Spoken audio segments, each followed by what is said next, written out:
안녕하세요. 핵심 뉴스만 전해드리는 지인입니다. 구독과 좋아요는 제작자에게 큰 힘이 됩니다.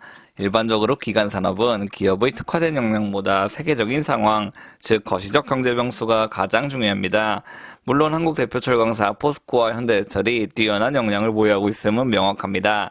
다만 전 세계적으로 산업이 어떻게 돌아가고 있으며 이에 대한 수요 공급을 어느 정도 인식해야 합리적인 투자를 할 수 있습니다. 오늘은 3월부터 6월까지 기대되는 거대 빅 이벤트 3가지에 관해 얘기해 보려고 합니다. 그럼 시작하겠습니다. 일단 튀르키예에 대한 얘기를 해보겠습니다. 튀르키예는 면적 70만 km제곱미터로 한반도의 약 3.5배 되는 국토를 보유하고 있습니다. 인구도 남한과 북한을 합친 7,900만 정도의 국가입니다. 이 얘기는 의외로 튀르키예는 유럽과 아시아에서 엄청난 기반 산업을 보유한 국가이며 핵심적인 물류 중심지라는 말입니다. 즉 이 국가가 큰 위기를 겪는다는 것은 유럽 대부분의 물류가 큰 어려움을 겪는다고도 볼 수 있습니다. 그리고 유럽 제조업의 중심인 독일, 프랑스, 이탈리아도 튀르키예로부터 상당량의 철강을 공급받고 있습니다. 우리가 주목해야 하는 부분이 바로 이 철강 공급의 중심지가 되는 튀르키예라는 사실입니다. 2019년 기준 유럽이 철강을 수입하던 주요 수입국은 터키 570만 톤, 러시아 291만 톤, 우크라이나 171만 톤입니다. 그런데 2022년 러시아와 우크라이나의 전쟁이 시작됐습니다. 이에 러시아의 철강 공급량은 120만 톤, 우크라이나의 철강 공급망은 126만 톤까지 축소됐습니다. 그리고 터키의 공급량 또한 433만 톤으로 상당 부분 축소됐습니다. 이런 와중에 한국은 296만 톤, 중국 252만 톤, 일본 146만 톤으로 큰 역할을 담당했습니다. 그런데 말이죠. 2023년 터키에서 대규모 지진이 발생했기 때문에 대부분의 현지 철강사들은 제 역할을 하지 못합니다. 터키에 소재한 세계 철강사는 제품 생산이 사실상 불가능하다고 언급했으며 다수의 철강사 역시 정상적인 공급이 불가능한 것으로 알려졌습니다. 결국 유럽의 일정 수준의 철강 제품 공급이 진행되기 위해선 한국, 중국, 일본의 지원이 뒷받침돼야 합니다.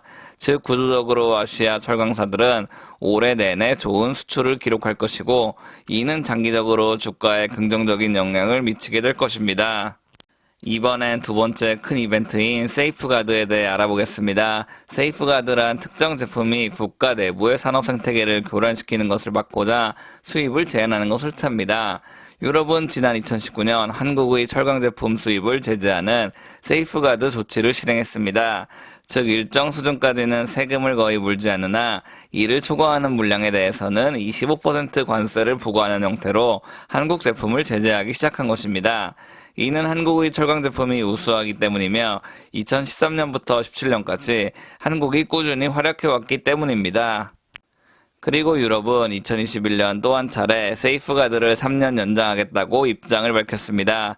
기간 산업은 급작스럽게 세력을 확장시킬 수 없습니다. 즉 3년이 지난 2021년에도 한국은 여전히 강력한 면모를 보여주고 있고 뛰어난 철강 제품 양산 능력을 보유하고 있기 때문에 유럽은 이를 어느 정도 막으려고 한 것이죠. 그런데 지금 상황이 완전히 달라졌습니다. 러시아, 우크라이나, 튀르키예로부터 일정 부분 철강 제품을 공급받기 힘들어졌기 때문입니다. 결국 유럽은 이 같은 세이프가드를 어느 정도 완화할 필요성이 있습니다. 빠르든 늦든 결국 경제가 가장 중요하기 때문입니다. 이에 유럽 집행위원회는 세이프가드 조치를 1년을 앞당겨 2023년 6월 30일까지만 유지할 가능성이 있다고 입장을 밝혔습니다. 원래대로라면 2024년 6월까지 한국 기업에 대한 수입 제재를 유지할 계획이었으나 현재 상황이 너무나도 좋지 않기 때문에 이런 입장을 밝힌 것입니다. 즉 상반기 내로 유럽 집행위원회는 공식적으로 한국에 대한 수입 제재를 완화하고 이에 한국 철강사들은 크게 수혜를 입을 가능성이 있습니다. 마지막으로 우리가 주목해야 할 포인트는 중국의 올해 양해가 3월 개최된다는 사실입니다.